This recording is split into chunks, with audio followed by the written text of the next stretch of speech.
ಯಾರು cinema Gulumaal three king cinema ಉಂಟೇ എല്ലാരും കണ്ടല്ല അതില് ജയസൂര്യ മൂത്ര പറഞ്ഞു ജയസൂര്യ മൂത്ര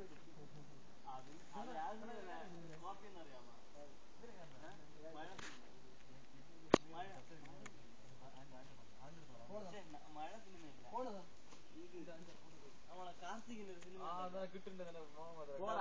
കാർത്തിക് ദാമനായ സിനിമ കാർത്തിക് അത് തന്നെടാ മറ്റേ ഇത് നീ പറഞ്ഞ ബയ്യയിൽ എന്തെന്ന് അതിൽ ഇതേപോലെ നമ്മ ഒഴിച്ചോണ്ടിരിക്കുമ്പോ പക്കത്തിലിട്ടു അരി ഓടുന്നു എനിക്ക് അവള് പറയും സൗണ്ട് അങ്ങനെ എന്തോ പറയും